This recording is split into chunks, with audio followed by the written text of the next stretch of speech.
May isang matandang lalaki. Mahaba ng buhok niya. Pero, kahit ba yung tsura niya? Mukha siyang baboy.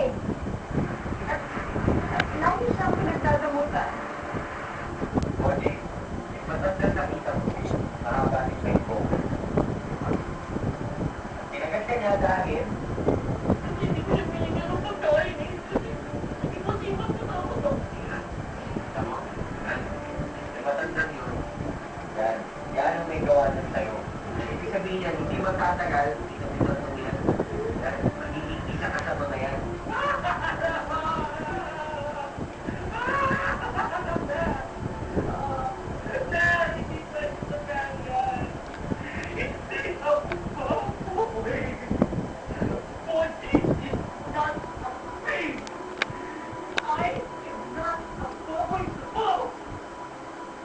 Basta kailangan natin makalapit matandang yun. Pero saan yan? Matino siya. Ma'am, talagang singkato ang may gawa.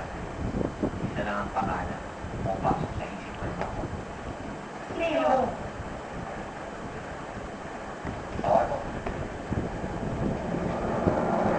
Basta pa kami kumakinig. Bakit po yun? Yung wala niya, yung friend. Yung powers niya, always friend.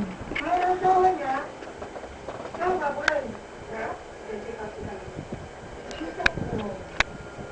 Yung mayroon niya, nakagawa ko din. Eh, pinuha kayo sa akin eh. Hindi lang. Hindi okay. So, kung gano'n, start okay. Matutulungan din baka kami sa sinasabi namin. Lalaki yung marami. Busyaw! Christian, busyaw! Christian. Sabi ko nga, babalik ko. Tapos ko yan. Tapos, balik ko yun. Pero ikaw yan yan pala siya.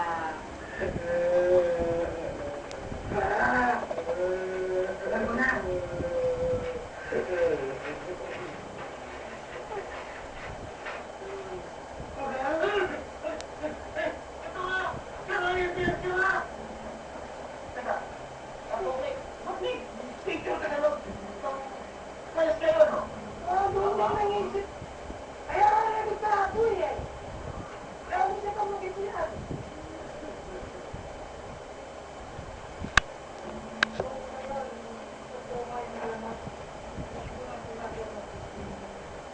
Mayo makinig? Oo, kapatid ni Maria.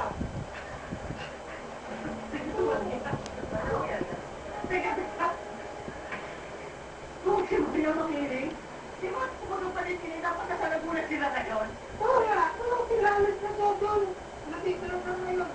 Tignan natin yan siya, nakasapal. Ayun, nakasapal na naman. That's okay. Oo. Hindi ko na alam natin. Ano natin mahanap saan? Eh, baka mamaya, kakahanap natin maging baboy na ito kasama namin. Naman, no? Oo nga, baka meron ka naman dyan pen na pang-reverse o pang-order dun sa, tububo dun sa pati.